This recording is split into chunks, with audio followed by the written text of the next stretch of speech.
All right, we're back, and so is Karen. I called it, you guys. I don't know what to tell you. I was on fire last episode. I was like, wouldn't it be great if Karen came back in some type of way? Here she is in full effect. She takes the boys back to Frank's compound. And Karen and Matt, so I'm curious, Patrick, for you, what you make of the vibe between Karen and Matt, you know, especially as we get toward the end of this episode. But, you know, they're sort of dancing around each other a little bit. There's obviously a lot of warmth there.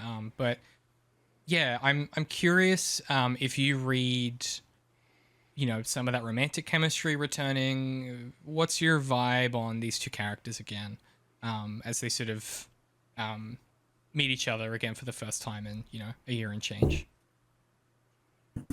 I actually didn't think there was any sort of romance going on. I thought their reunion was much more platonic and wholesome.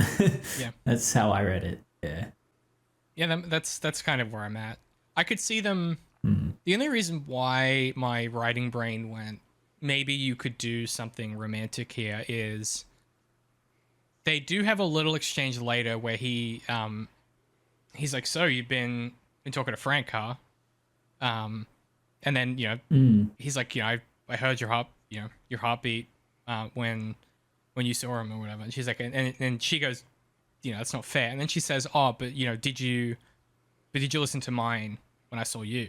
You know, so I think there might still be something there. Because, you know, she says to Matt, like, oh, you sound jealous, right? I remember I blanked at the start of that conversation, and then at the end I was like a bit confused. Okay. I might explain it yeah. when we get there, but that's interesting. I was just curious because you have a much better read of these two characters, you know. Yeah. I mean, I wouldn't rule out the possibility of that flourishing again in next season. But yeah, I've only seen the first season of The Punisher, but I've always thought that, yeah, like, and this show seems to be clued in on that as well, that Karen and Frank have somewhat of a romantic chemistry going on as well.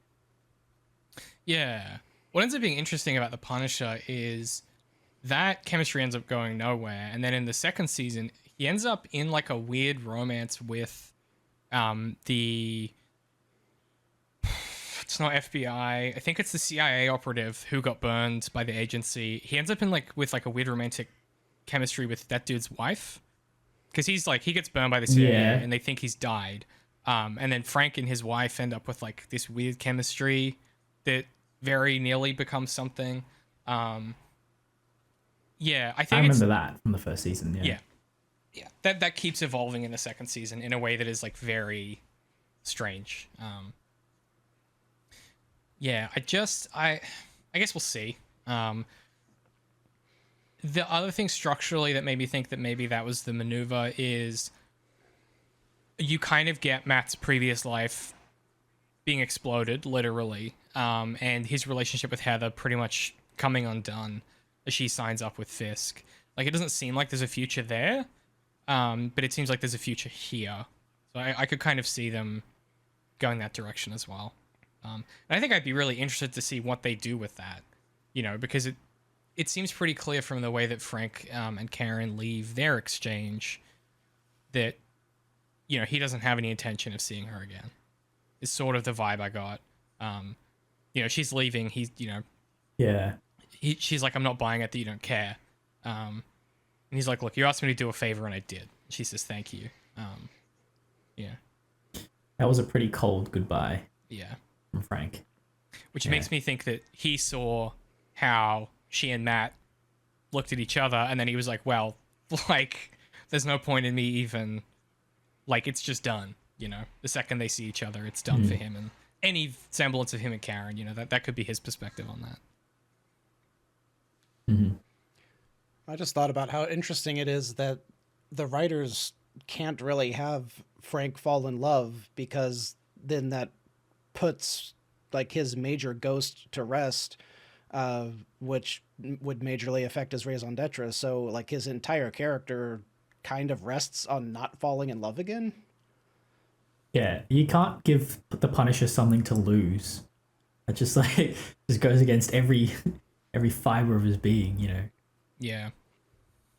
And that's why I think in the show they end up having the romantic relationship be between like his old best friend and the cop who's like investigating all of this. Frank is a weird character in that you could give him something to lose, but it would have to be something really tragic. Like you couldn't have him be in a relationship, but you could have him like adopt adopt some kid who has some like terrible backstory. And Frank is like taking care of them or whatever. But then that would end tragically. You know, like there's no happily ever after for Frank Castle. That did happen in a sense. He adopted the pit bull that I don't remember what season or whatever that was, and then the bad guys ended up just like shooting it to teach him a lesson. Yeah, it's the end of season 1.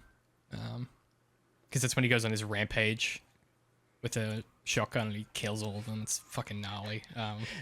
You killed his dog? It's me, Jonathan. Jonathan. Yes. Yeah, I feel like you have to get for me, the only satisfying way to like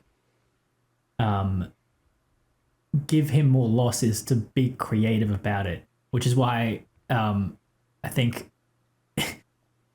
I actually can't remember if in my season 4 perspective I brought in Punisher, but like if he survived the snap, that would be an interesting way to add some more loss to his life. Like, you know, like everyone in the world like goes away, like it's something that he didn't think he cared about, or like, but you know, once it happened, it's like it's devastating. I think that would be like an interesting angle. That could be really interesting. Like make him lose things that he didn't even realize he cared about, you know. Yeah, that is probably the angle you'd have to go for, I feel. I did rewatch I did Infinity War on Friday night and Endgame last night, so they're very fresh in my head.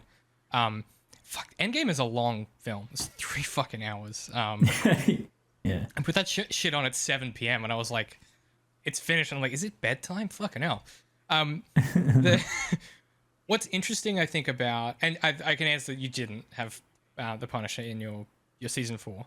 But I think you're right. That is a vector you could take him down if you wanted to have him be really compelling in the next season, is like maybe in this martial law thing that's happened, maybe the thing he loses is complete control over the Punisher as an idea, right? Like you already kind of see him like hate these fanboys, but maybe everyone buys, maybe they just lie, right? Like Pal just lies and he says like, nah, Frank Castle fully, you know, he gave us his blessing. We're working with him all the time. Like he's one of us, you know, like you could imagine that becoming the thing he's lost, is like control over his legacy or control over his image or something like that. And his arc is like kind of similar to Matt Reeves' Batman, where he realizes that being a symbol of fear isn't quite enough to get the job done. You need to inspire a bit of hope and stuff as well. Yeah, exactly. And then he wears a white version of his outfit with a black skull. And he becomes the Redeemer.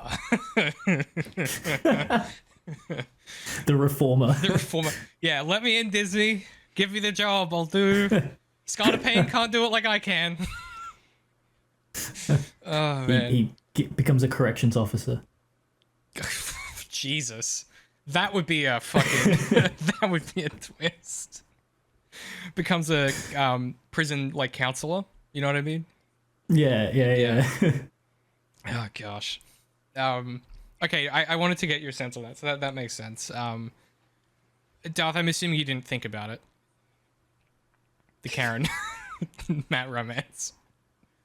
You assuming it didn't even cross the brain pan. I could see it maybe developing in the future, but like I had stated before, like they're friends. I don't have to have anything beyond that.